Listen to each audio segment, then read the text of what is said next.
केंद्रीय मंत्री नितिन गडकरी ने शुक्रवार को गोवा में बीजेपी की कार्यकारिणी बैठक को संबोधित किया। इस दौरान उन्होंने जहां अपने नेताओं और अपनी पार्टी की तारीफ की तो वहीं उसे आगाह भी किया।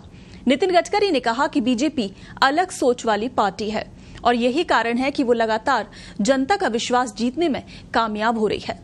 इसके साथ ही उन्होंने भगवा दल को अतीत में कांग्रेस की गलतियों को दोहराने से बचने की भी बात कही। उन्होंने कहा कांग्रेस ने अतीत में कई गलतियां की जिसकी वजह से उसे सत्ता से बाहर होना पड़ा। अगर यही गलती हम भी करते हैं तो फिर उनके सत्ता से जाने और हमारे आने का कोई भी मतलब नहीं रह जाता। करीब 40 मिनट के भाषण में नितिन गडकरी ने पूर्व उप प्रधानमंत्री लालकृष्ण आडवाणी की उस टिप्पणी का भी जिक्र किया जिसमें उन्होंने बीजेपी को अलग सोच वाली पार्टी बताया था।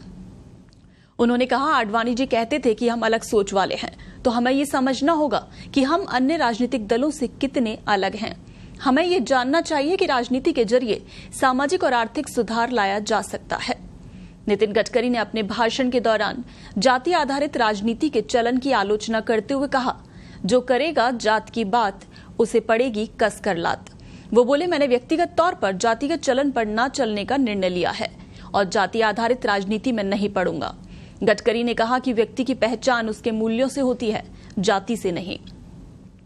गोवा की राजधानी पणजी के निकट बीजेपी की कार्यकारिणी की बैठक में पार्टी की राज्य इकाई के अध्यक्ष सदानंद तानावड़े, राज्य सीएम प्रमोद सावंत सहित अन्य नेताओं ने शिरकत की।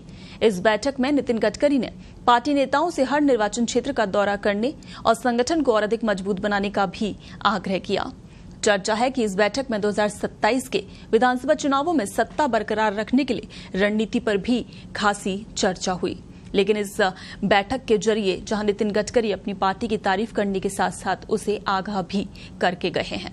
उन्होंने कहा है कि जिस तरह से अतीत में कांग्रेस ने गलतियां की उनको दोहराने से बचने की भी हमें जरूरत है, क्योंकि कांग्रेस ने अतीत में कई गलतियां की जिसकी वजह से उसे सत्ता से बाहर होना पड़ा और अगर यही गलती हम भी करते हैं तो फिर उनके सत्ता से जाने और हमारे आने का कोई मतलब नहीं रह जाता।